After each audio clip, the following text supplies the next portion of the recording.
A doll is often thought of as the perfect model of a human, possessing all the external traits we wish upon ourselves, making the doll the culmination of our ideal human.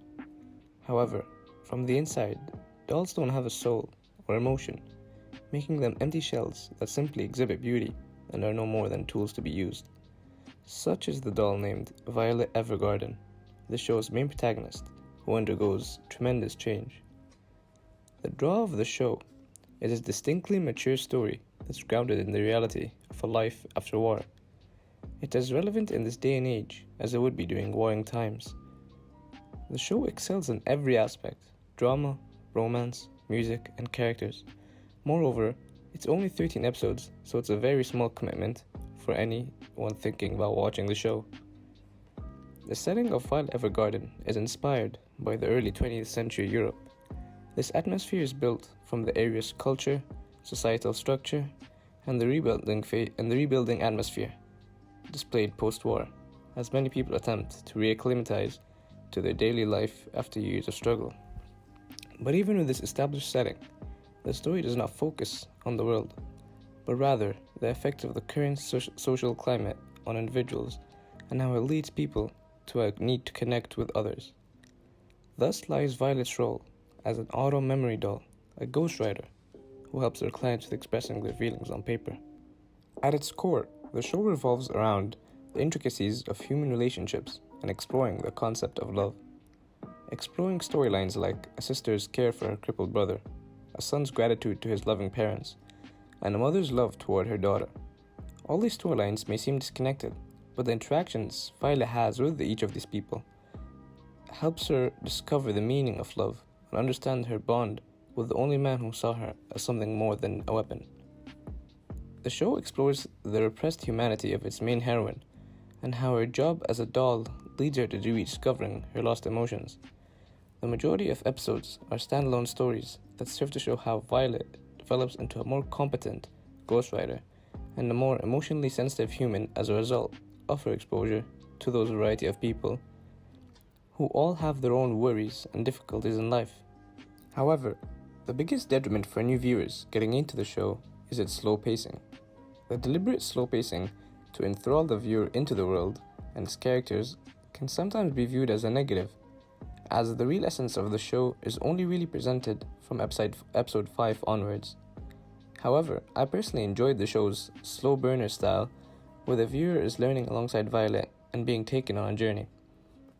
Violet highlights the reality of post-war life and personal struggle, but attempts to present the idealistic future despite the sorrow as the main message, as it tries to present that there will always be positives in a person's life and good things to come. And while the cynical may think ill of this, the message is one of hope and belief in the goodness of people and creating connections and relationships with those people. Personally, I believe Violet's character arc was phenomenal, as the show rewarded its viewers with a slow but elegantly and carefully constructed transformation. A lot of care and effort is poured into Violet's development, and rather than a sudden obvious changes, the show subtly shows her development through gradual speech changes, more emotive body language, different mannerisms, and an improved attitude and demeanor towards different situations. This all being the result of her job as a doll and being so closely intertwined with many people and their relationships. This slow transformation takes her from her status as a doll, which many characters describe her as, and into a proper, emotional, and empathetic young lady. The character arc is one of the best I've seen, as it was extremely fulfilling and uplifting, looking at where Violet started and where she is now. In regards to the use of music within the show, it is excellent, as it's often balanced between pure silence to allow the viewer to focus on the emotion and scene at hand, and the use of its incredible OST to create an impact and drive certain emotions within the viewer when needed. And being made by Kyoto Animation, Violet Evergarden is a gorgeously animated series. Its 13 episodes have been on par with many theatrical movies, as each episode looks incredible and is honestly pure visual eye candy. The amount of effort put into the subtlest of motions, gestures, facial animations, and character movements is incredible, as this fluid animation is often able to tell a story and explore its characters without even the use of dialogue. Ultimately, the show is a masterclass in animated storytelling with unparalleled animation, music, and boasting a phenomenal character arc. It includes a slew of intriguing and immensely relatable characters, many of whom appear for only one episode, and it's incredible how the show can bring out so many emotions and a satisfying conclusion to every single episode in simply a 20-minute time span. To say Violet Evergarden is an emotional ride would be an understatement. And therein lies the brilliance of Violet Evergarden.